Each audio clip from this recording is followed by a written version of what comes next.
Atom की existence के evidences और भी थे, लेकिन अभी जैसे ब्राउनियन मोशन हो गई और ये सारी चीज़ें, इन्होंने भी एविडेंसेस प्रोवाइड की थी कि एटम एग्जिस्ट करते हैं।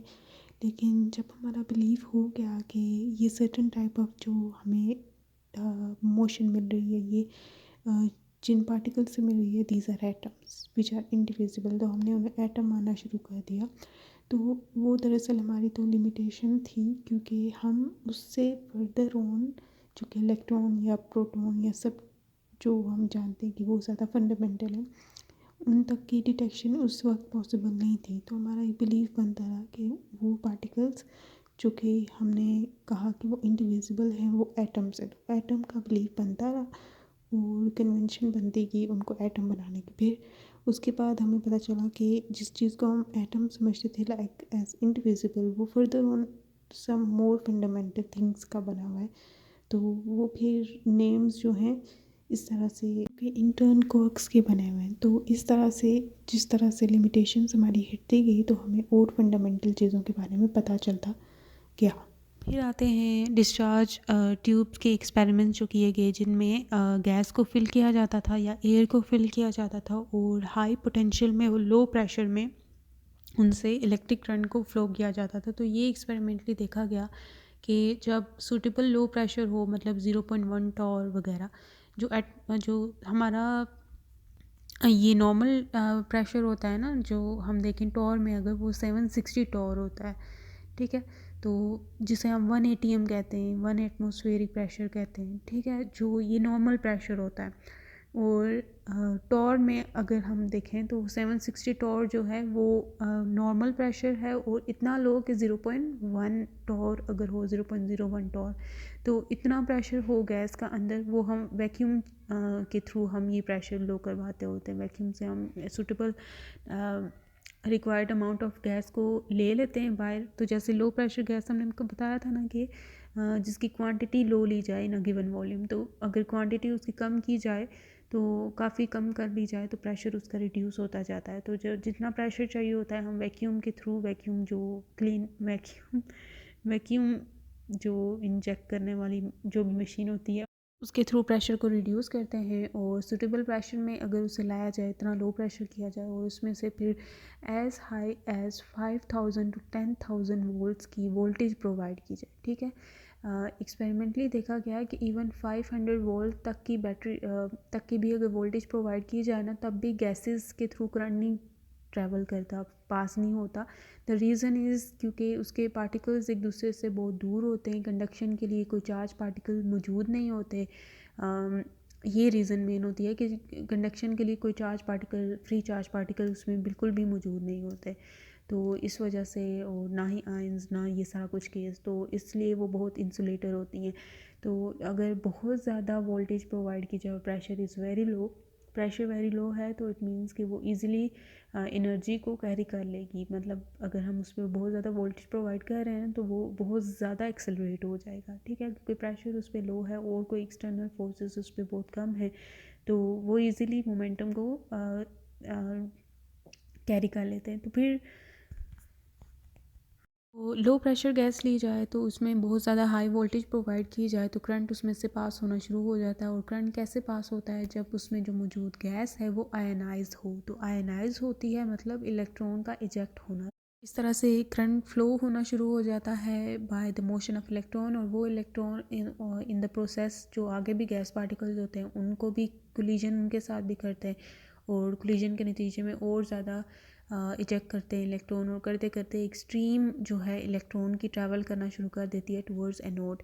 एनोड जो कि पॉजिटिवली चार्ज है, तो वो फिर ये क्योंकि चार्ज पार्टिकल्स हैं, ठीक है, और चार्ज पार्टिकल्स जब एक्सेलरेट करते हैं तो वो लाइट प्रोड्यूस करते हैं। तो इस एक्सेलरेशन के दौरान जब वो जा रहे होते हैं कैथोड की तरफ, वो एक्सेलरेट कर रहे होते हैं, और एक्सेलरेशन के नतीजे में वो लाइट को इमिट करते हैं, और उनकी एनर्जी इतनी ज़्यादा होती है कि उनकी एक्सेलरेशन इतनी ज़्यादा होती है कि वो विजिबल लाइट के स्पेक्ट्रम में लाइट को इमिट कर रहे होते हैं।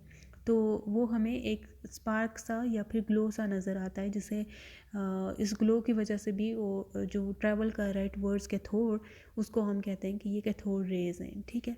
तो जे थॉमसन ने इसको डिस्कवर किया था कि ये जो कैथोड रेज़ हैं ये एक्चुअली इलेक्ट्रॉन्स हैं, और उसके प्रॉपर्टीज़ को जानना, मतलब कि उस पर कौन सा चार्ज मौजूद है, उसकी चार्ज टू मास रेशो क्या है, वो कैसे बिहेव करेगी अगर मैग्नेटिक फील्ड में है, इलेक्ट्रिक फील्ड में है, या फिर इंटरेक्ट करते हुए दूसरी चीज़ों से। ये फिर फर्दर ऑन फैराडे ने, जे थॉमसन ने खुद ई एम कैलकुलेट की थी उसकी, तो ये सारी चीज़ें उन्होंने खुद देखी थी और जानी थी उसके बारे में। तो ये कैथोड रेज से हम फिर इलेक्ट्रॉन की डिस्कवरी तक पहुँचे, जो कि 1887 में हो गई थी, और उसके बाद 1886 इसी के आसपास एरिया में ही, क्योंकि तब एक्सपेरिमेंट्स किए जा रहे थे, तो देखा जा रहा था कि क्या क्या हो रहा है व्हेन गैस से करंट को पास किया जाए।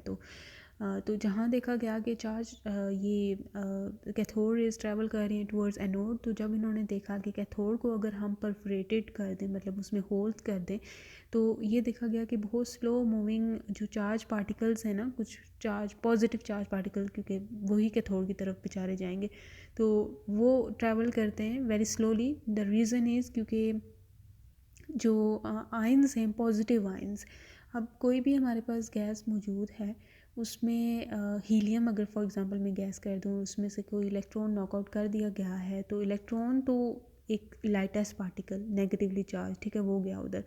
तो लेकिन जो पॉजिटिव आयन बना है ना यहाँ पे, ये पॉजिटिव आयन जो है वो न्यूक्लियस, और उसमें कुछ न्यूक्लियस का वो पॉजिटिव आयन होगा ना, ठीक है।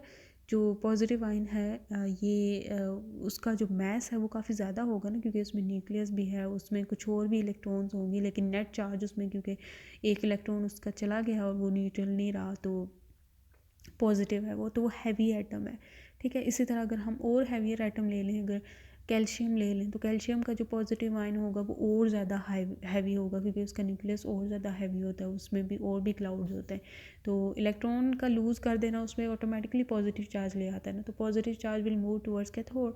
तो इस तरह से जो डिफरेंट आयंस उसमें बने ना, पॉजिटिव आयंस, क्योंकि एयर है, एयर में तो डिफरेंट गैसेस मौजूद होंगी, डिफरेंट मॉलिक्यूल्स मौजूद होंगे, तो उनके न्यूक्लियस के साइजेस भी डिफरेंट, मैसेस भी डिफरेंट। तो मैस अगर ज़्यादा है तो उसकी वेलोसिटी तो कम होगी।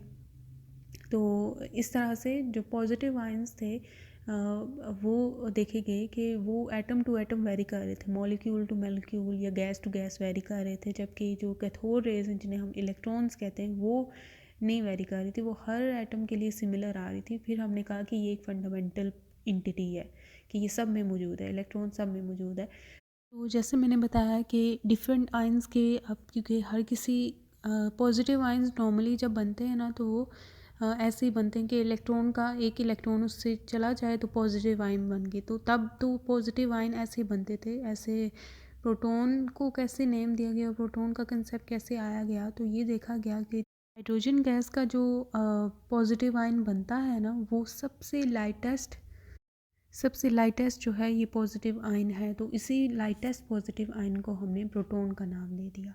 और हमने कहा कि जो पॉजिटिव आयन है वो इसी लाइटेस्ट पार्टिकल जो कि हाइड्रोजन आयन है, ठीक है, हाइड्रोजन आयन उस से मिल के बनता है, ठीक है। हाइड्रोजन के आउटरमोस्ट शेल में एक ही इलेक्ट्रॉन होता है ना, तो वो जब नॉकआउट हो जाता है तो उसमें सिर्फ एक प्रोटॉन ही बेचारा बच जाता है ना न्यूक्लियस में, जो कि अब आज हम जानते भी हैं।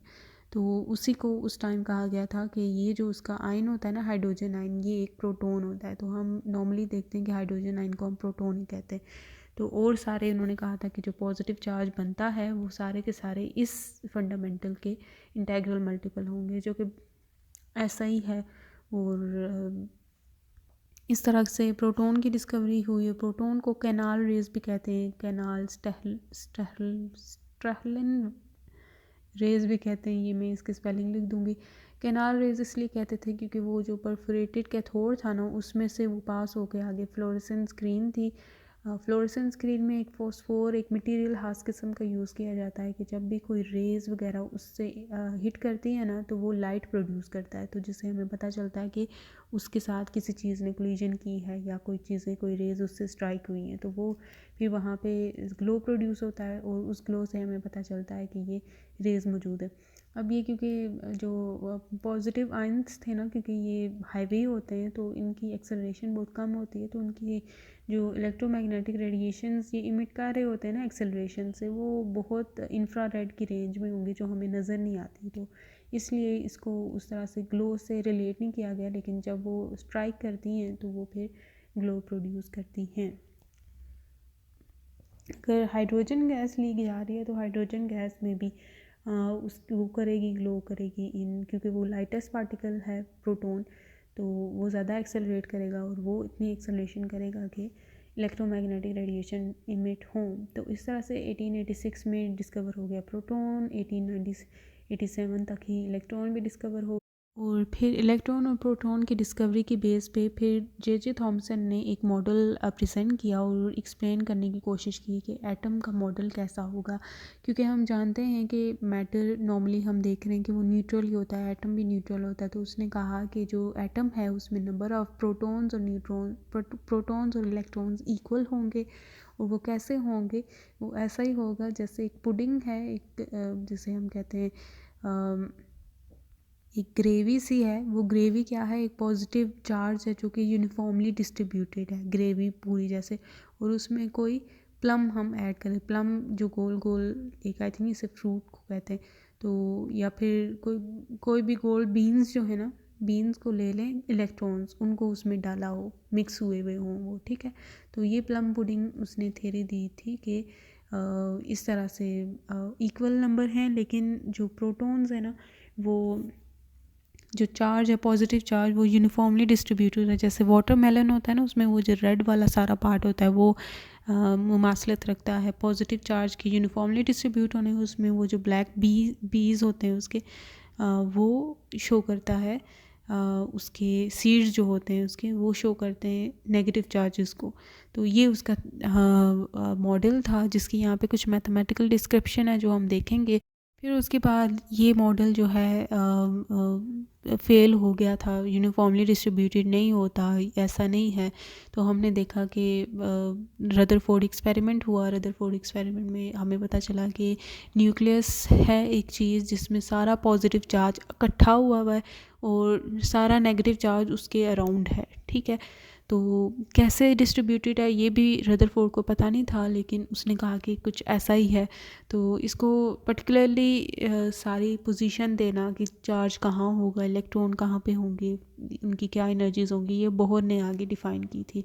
तो रदरफोर्ड का ये कमाल था, उसने न्यूक्लियस को डिस्कवर किया था। उसने बताया था कि सारा का सारा पॉजिटिव चार्ज एक स्मॉल वॉल्यूम में मौजूद है, जो कि सारा ज़्यादातर मैस जो है ना एटम का, वो उसी वॉल्यूम में है। प्रोटॉन्स भी थे, न्यूट्रॉन्स भी थे, और इलेक्ट्रॉन्स जो हैं वो उसके अराउंड हैं। और यही फिर क्वेश्चन मार्क के न्यूक्लियस में अगर हम सारा पॉजिटिव मैस जो है, पॉजिटिव चार्ज का मैस जो कि प्रोटॉन्स हैं वो इकट्ठा करें तो उसका मैस काफ़ी कम बनता है, जबकि एटम का मैस जो है वो काफ़ी ज़्यादा पाया गया, न्यूक्लियस का मैस काफ़ी ज़्यादा पाया गया than the total mass of the protons. तो फिर कहा गया कि कुछ न्यूट्रल पार्टिकल्स हैं जो कि न्यूक्लियस में मौजूद हैं। तो वो फिर जेम्स चैडविक ने 1932 डिस्कवर